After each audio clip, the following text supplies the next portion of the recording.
네, 안녕하세요. 오늘 1-3 창세기 8장부터 11장까지 말씀을 함께 보도록 하겠습니다. 8장부터 볼게요. 하나님이 노아와 그와 함께 방주에 있는 모든 들짐승과 가축을 기억하사 하나님의 바람을 땅 위에 불게 하심에 물이 줄어들었고 기품의 샘과 하늘의 창문이 닫히고 하늘에서 비가 그침에 물이 땅에서 물러가고 점점 물러가서 150일 후에 줄어들고 일곱째 달 곧 그 달 열일의 날에 방주가 아라랏산에 머물렀으며 물이 점점 줄어들어 열째 달 곧 그 달 초하룻 날에 산들의 봉우리가 보였더라. 40일을 지나서 노아가 그 방주에 낸 창문을 열고 까마귀를 내놓음에 까마귀가 물이 땅에서 마르기까지 날아 왕래하였더라. 그가 또 비둘기를 내놓아 지면에서 물이 줄어들었는지를 알고자 하매 온 지면에 물이 있으므로 비둘기가 발 붙일 곳을 찾지 못하고 방주로 돌아와 그에게로 오는지라. 그가 손을 내밀어 방주한 자기에게로 받아들이고 또 7일을 기다려 다시 비둘기를 방주에서 내놓음에 저녁 때에 비둘기가 그에게로 돌아왔는데 그 입에 감람나무 새 잎사귀가 있는지라. 이에 노아가 땅에 물이 줄어든 줄을 알았으며 또 7일을 기다려 비둘기를 내놓음에 다시는 그에게로 돌아오지 아니하였더라. 601년 첫째 달 곧 그 달 초하룻 날에 땅 위에서 물이 거친지라. 노아가 방주 뚜껑을 제치고 본즉 지면에서 물이 거쳤더니 둘째 달 21의 날에 땅이 말랐더라. 하나님이 노아에게 말씀하여 이르시되 너는 내 아내와 내 아들들과 내 며느리들과 함께 방주에서 나오고 너와 함께한 모든 혈육 있는 생물 곧 새와 가축과 땅에 기는 모든 것을 다 이끌어내라. 이것들이 땅에서 생육하고 땅에서 번성하리라 하심에 노아가 그 아들들과 그의 아내와 그 며느리들과 함께 나왔고 땅 위의 동물 곧 모든 짐승과 모든 기는 것과 모든 새도 그 종류대로 방주에서 나왔더라. 8장 1절에 보시면 어, 노아 홍수 이 마지막 부분에 대해서 하나님께서 방주에 있는 그러니까 노아와 방주에 있는 모든 들짐승과 가축을 기억하사라고 기록이 되어 있습니다. 그러니까 심판하는 그 과정 가운데서 이들을 생각하고 배려했던 모습을 보게 되는 거죠. 그러니까 이 심판이라는 것 자체는 하나님이 일부러 심판을 하셨다기보다는 어떻게 보면 인간이 죄를 지었던 그 부분들이 이미 그 임계점을 넘어섰기 때문에 그 자체로 다시 회복할 수 없는 그런 안타까운 상황이 있었고 그런 상황 가운데서도 하나님이 노아를 구원해 내시고 온 가축들을 또 동물들을 구원해 내셨던 그 하나님의 섭리를 다시 한번 보게 됩니다. 또 물들이 3절에 보시면 땅에서 물러간다라고 했는데 이렇게 해서 또 수많은 지각 운동이 일어나서 오늘과 같은 이런 형태가 이루어지게 되었고요. 또 물은 계속해서 거쳐서 드디어 노아와 그 가족들이 이제 육지, 마른 땅 위에 서게 되었습니다. 20절부터 보시면은요. 노아가 여호와께 제단을 쌓고 모든 정결한 짐승과 모든 정결한 새 중에서 제물을 취하여 번제로 제단에 드렸더니 여호와께서 그 향기를 받으시고 그 중심에 이르시되 내가 다시는 사람으로 말미암아 땅을 저주하지 아니하리니 이는 사람의 마음이 계획하는 바가 어려서부터 악함이라 내가 전에 행한 것 같이 모든 생물을 다시 멸하지 아니하리니 땅이 있을 동안에는 심음과 거둠과 추위와 더위와 여름과 겨울과 낮과 밤이 쉬지 아니하리라. 이렇게 노아가 하나님께 이렇게 제사를 드리는 모습, 그리고 하나님께서 노아에게 말씀해 주시죠. 앞으로 이 모든 상황들은 계속해서 지속될 것이다 라고 말씀해 주십니다. 그리고 9장부터 보시면은요, 하나님이 노아와 그 아들들에게 복을 주시며 그들에게 이르시되 생육하고 번성하여 땅에 충만하라. 땅의 모든 짐승과 공중의 모든 새와 땅에 기는 모든 것과 바다의 모든 물고기가 너희를 두려워하며 너희를 무서워하리니 이것들은 너희의 손에 붙였음이니라. 모든 산 동물은 너희의 먹을 것이 될지라 채소같이 내가 이것을 다 너희에게 주노라. 그러나 고기를 그 생명되는 핏째 먹지 말 것이니 라 내가 반드시 너희의 피 곧 너희의 생명의 피를 찾으리니 짐승이면 그 짐승에게서 사람이나 사람의 형제면 그에게서 그의 생명을 찾으리라. 다른 사람의 피를 흘리면 그 사람의 피도 흘릴 것이니 이는 하나님이 자기 형상대로 사람을 지으셨음이니라. 너희는 생육하고 번성하며 땅에 가득하여 그 중에서 번성하라 하셨더라. 하나님이 노아와 그와 함께하는 아들들에게 말씀하 이르시되 내가 내 언약을 너희와 너희 후손과 너희와 함께한 모든 생물 곧 너희와 함께한 새와 가축과 땅의 모든 생물에게 세우리니 방주에서 나온 모든 것 곧 땅의 모든 짐승에게니라. 내가 너희와 언약을 세우리니 다시는 모든 생물을 홍수로 멸하지 아니할 것이라. 땅을 멸할 홍수가 다시 있지 아니하리라. 하나님이 이르시되 내가 나와 너희와 및 너희와 함께하는 모든 생물 사이에 대대로 영원히 세우는 언약의 증거는 이것이니라. 내가 내 무지개를 구름 속에 두었나니 이것이 나와 세상 사이의 언약의 증거니라. 내가 구름으로 땅을 덮을 때에 무지개가 구름 속에 나타나면 내가 나와 너희와 및 육체를 가진 모든 생물 사이에 내 언약을 기억하리니 다시는 물이 모든 육체를 멸하는 홍수가 되지 아니할지라. 무지개가 구름 사이에 있으리니 내가 보고 나 하나님과 모든 육체를 가진 땅의 모든 생물 사이에 영원한 언약을 기억하리라. 하나님이 노아에게 또 이르시되 내가 나와 땅에 있는 모든 생물 사이에 세운 언약의 증거가 이것이라 하셨더라. 번제를 드리고 나서 하나님께서 언약을 세워주신다. 언약은 하나님과 사람 사이의 약속이죠. 원래 사람과 사람 사이의 약속 또는 법적인 약속을 계약이라고 한다면 언약이라는 것은 하나님 편에서 신실하게 지키시겠다라고 말씀해 주시는 겁니다. 그러니까 우리의 의지와 상관없이 하나님께서 지키시겠다. 무엇으로 언약을 맺어 주셨습니까? 무지개로 맺어 주셨죠. 우리가 비가 오고 나면은 가끔 이렇게 무지개가 뜬 것을 보게 됩니다. 그런 것처럼 이 무지개를 통해서 내가 다시는 홍수로 멸하지는 않겠다라고 말씀해 주시는 거죠. 왜냐하면 여러분들 노아와 그 가족들의 입장에서 비가 오면 어떤 생각이 들까요? 두려운 마음이 먼저 들 겁니다. 그 비로 멸망당한 것을 다 봤기 때문에 어떻게 보면은 트라우마라는 것들이 있을 수 있어요. 그래서 하나님께서는 배려하셔서 약속을 해주신 거죠. 다시는 그 홍수로서 멸하지 않겠다라고. 그러니까 그 두려움을 가지지 않도록 이렇게 배려를 해주시는 모습을 보게 됩니다. 그러면은 모든 심판이 다 없어지냐? 그렇지는 않죠. 우리 삶이 또 살아가면서 정말 도저히 이것은 하나님의 뜻대로 살아가는 모습이 아니다. 그러니까 사람과 사람 사이에서 계속해서 폭력적이고 이런 모습들이 계속해서 나오게 된다라면은 결국 그 자체가 이미 심판이기 때문에 그렇게 살아갈 수 없는 그런 그런 심판은 있을 수 있다라는 거죠. 그러니까 이 노아의 홍수 이 심판도 사람들이 잘못했으니까 하나님이 너네 다 죽여버려, 죽어, 뭐 이런 개념이 아닌 거죠. 그 사람과 사람 사이에서 더 이상은 살아갈 수 없는 이미 완전히 타락되어 있는 그런 모습 가운데 그걸로 말미암아 그 심판이 이르게 되었던 거고 하나님은 그 가운데서 어떻게든 그들을 살리고자 했던 그 안타까운 마음이 있었던 거죠. 그걸 우리가 지난 시간에 살펴봤는데요. 네, 그래서 노아의 홍수 사건은 이렇게 마무리가 됩니다. 18절부터 보시면은요. 방주에서 나온 노아의 아들들은 셈과 함과 야벳이며 함은 가나안의 아버지라. 노아의 이 세 아들로부터 사람들이 온 땅에 퍼지니라. 노아가 농사를 시작하여 포도나무를 심었더니 포도주를 마시고 취하여 그 장막 안에서 벌거벗은지라. 가나안의 아버지 함이 그의 아버지의 하체를 보고 밖으로 나가서 그의 두 형제에게 알림해 셈과 야벳이 옷을 가져다가 자기들의 어깨에 메고 뒷걸음쳐 들어가서 그들의 아버지의 하체를 덮었으며 그들의 얼굴을 돌이키고 그들의 아버지의 하체를 보지 아니하였더라.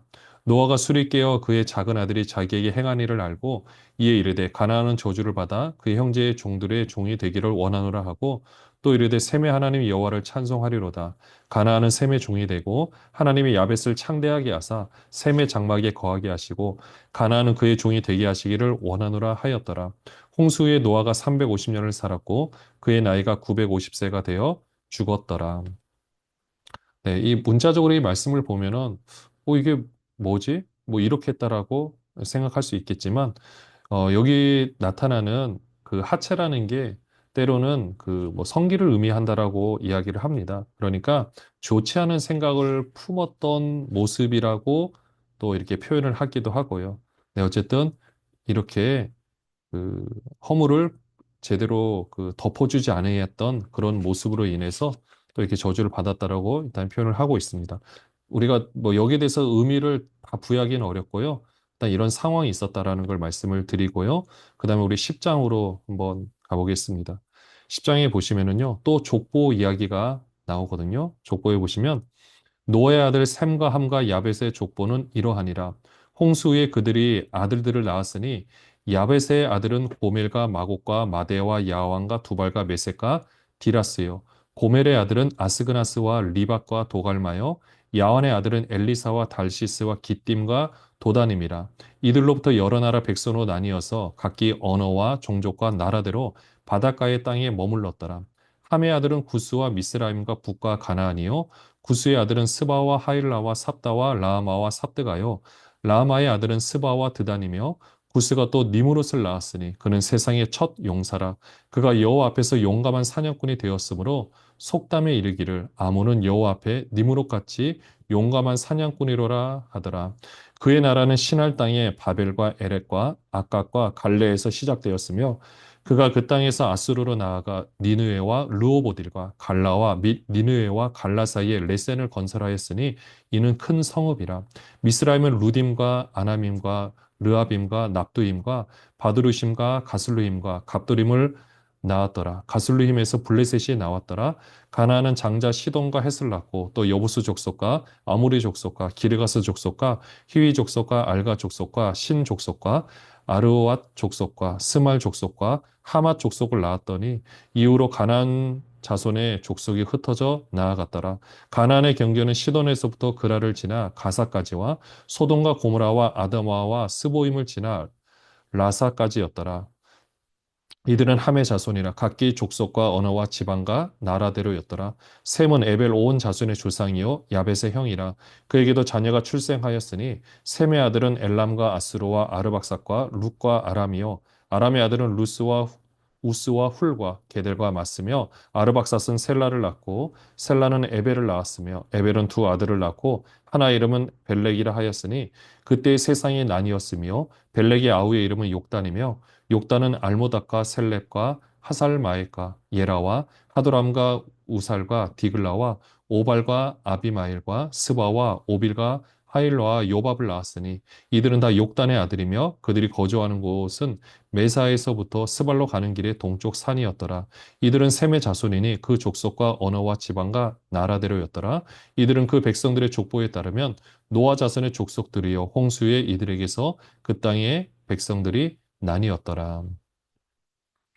네, 이쯤 되면 이 성경을 읽기가 참 또 어렵죠. 수많은 이름들이 나오는데도 우리에게 익숙하지도 않은 이름들인데 사실 이들은 한 민족의 다 조상들로서 인류학자들은 굉장히 이 창세기 10장 본문을 중요하게 여긴다라고 합니다. 근데 이 족보를 잘 보니까요. 보통 셈감과 야벳이라 그러면 우리는 보통 셈을 먼저 이야기를 할 것 같은데 이 족보 자체가 뒤에 나오는 사람이 이제 주인공이다 보니까 6절에 보면 함 얘기가 나오고요. 그 다음에 21절에 가니까 드디어 셈 얘기가 나옵니다. 그러니까 가장 나이가 많고 주인공인데 뒤로 배치를 하고 있는 것을 보게 되죠. 우리가 여기서 관심 있게 볼 부분은 9절에 보시면은 여호와 앞에 그러니까 니무롯을 낳았는데 여호와 앞에 용사라고 했습니다. 힘이 센 사람이겠죠. 근데 이 힘이 센 사람이 하는 일이 뭔가 봤더니 일단 용감한 사냥꾼이래요. 이게 어떤 사냥꾼일까? 동물을 사냥하는 사냥꾼이었을까? 아니면 사람을 사냥하는 사냥꾼이었을까? 근데 잘 보면요. 그 뒤에 수많은 성읍들을 지었다라고 기록을 하고 있습니다. 12절 끝에 보시면은요. 큰 성읍이라. 이 큰 성읍들을 지을 때 어떻게 지었을까요? 이걸 생각해 보시면 됩니다. 힘이 세고요. 사냥꾼이라고 하는데 큰 성읍들을 지었어요. 그 성읍들을 지금도 보면은 어떤 건물을 건축할 때 항상 문제가 되는 게 뭡니까? 그 노동자들에 대한 복지 혜택이라든지 또는 뭐 월급이라든지 이런 부분들, 특별히 안전에 관한 문제를 이제 비용 때문에 제대로 그 처리하지 않고 그냥 안전장치 없이 그래서 그 노동자들이 이렇게 사지로 내몰리는 경우들이 가끔 우리 뉴스를 보면 나옵니다. 그럼 이 시대는 어떠했을까요? 그런 부분은 아예 생각조차 할 수 없습니다. 그냥 노예로 삼아버리고 다 죽여버리고 그런 식으로 해서 그 성읍들을 지었다고 생각하시면 돼요. 지금도 21세기 살아가고 있는데 정치에 관해서 사람들의 의견이 각기 다릅니다. 그런데 이 시대에서는 어떻게 될까요? 지금의 우리가 법이 있으니까 그 법 테두리 안에서 우리들이 이제 활동을 하겠지만은 그 법이 없다라면 정말 그 사람이 힘이 센 사람이 나머지 사람을 그냥 다 죽여도 뭐라 할 수 있는 사람이 없는 겁니다. 그러니까 그렇게 해서 이 성읍들이 세워졌다라는 거. 그로 인해서 얼마나 많은 사람들이 죽임을 당했는지 생각해 보시면 됩니다.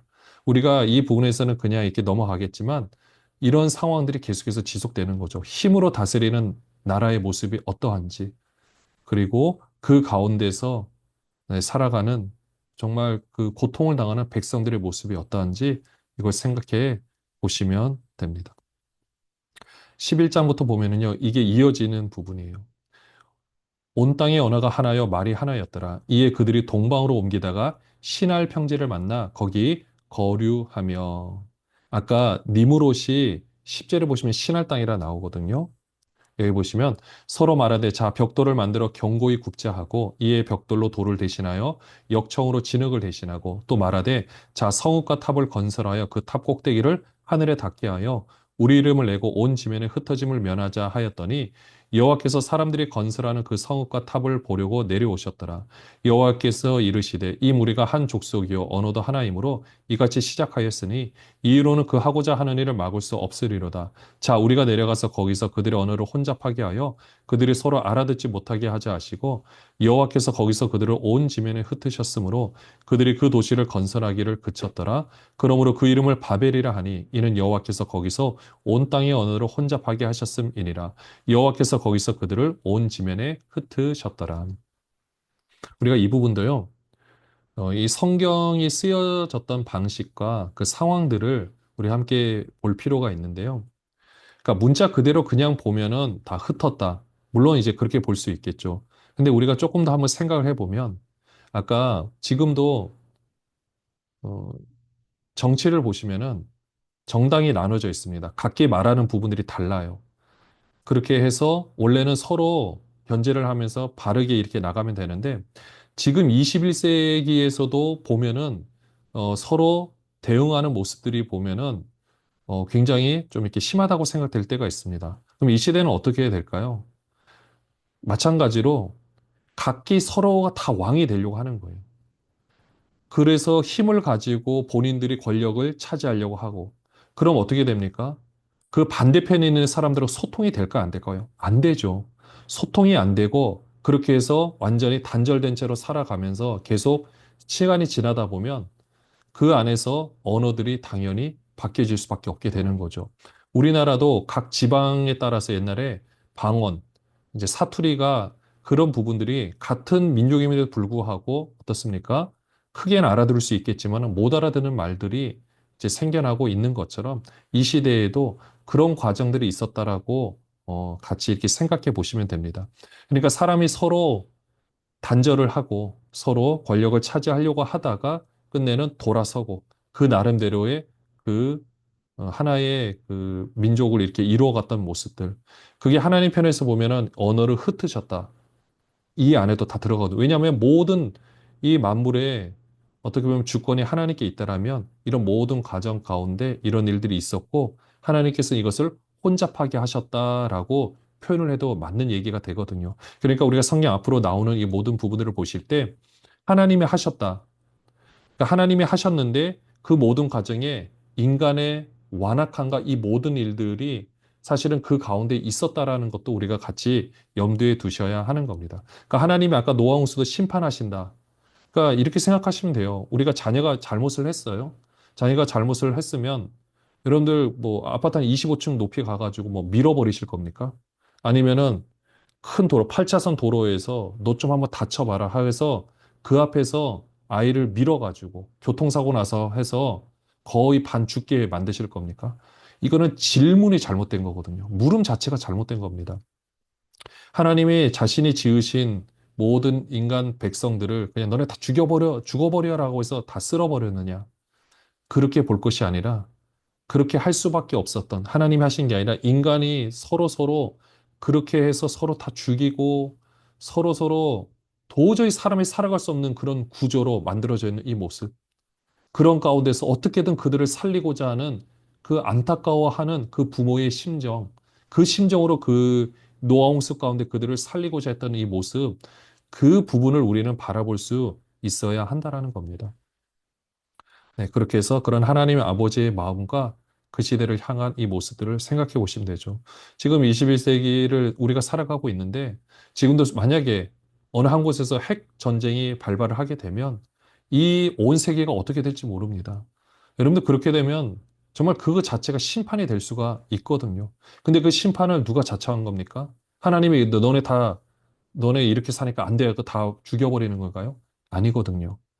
그러니까 그런 입장에서 우리가 이 말씀들을 한번 같이 보시면 될 것 같습니다. 10절부터 보시면은요.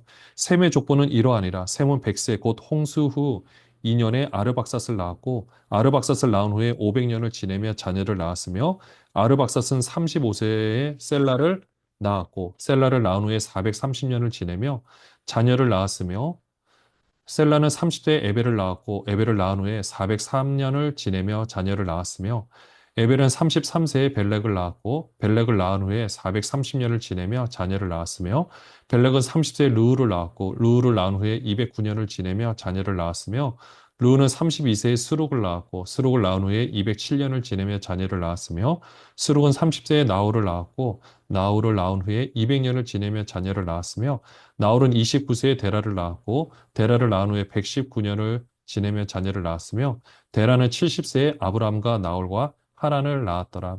이 셈의 족보에서도 찾아내려 하는 주인공이 여기 보면은 우리가 알고 있는 믿음의 조사 아브라함이죠.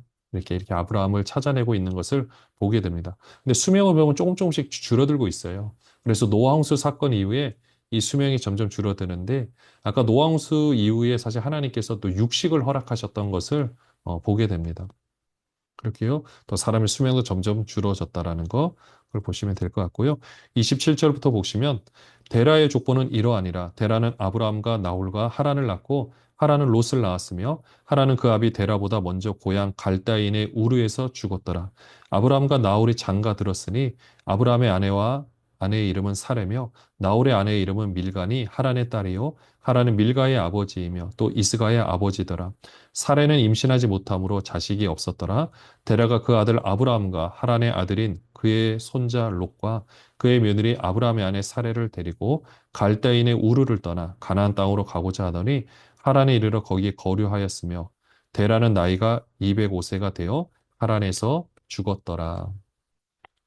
네.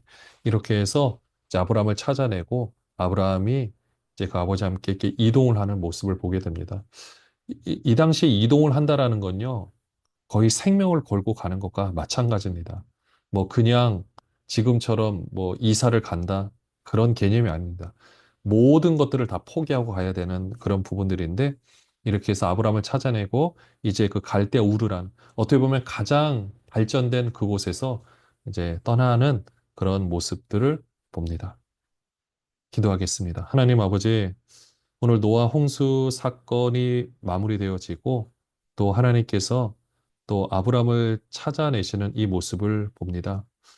이 모든 가정들이 하나님의 주권적 섭리가 아니라면 사람 입으로 할 수 없는 것이기에 어떻게 보면 모든 이들은 하나님께서 행하신 것이 맞습니다. 다만 우리 편에서 우리 인간의 완악함으로 일어났던 노아의 홍수 사건과 이 안타까운 일들을 바라보며 다시 한번 우리의 모습을 생각하고 또 하나님 앞에서 바른 삶을 살아가는 또 바른 생각을 하는 우리들 되게 하여 주시옵소서. 우리 모든 환경 가운데 역사하고 계시는 그 하나님의 손길을 바라보며 또 하나님께서 아브라함을 찾아내서 인도해 나가시는 과정 가운데 우리도 그 하나님 앞에 아브라함처럼 더 아름답고 귀하게 쓰임 받는 인생 되게 하여 주시옵소서. 예수 그리스도의 이름으로 기도합니다. 아멘.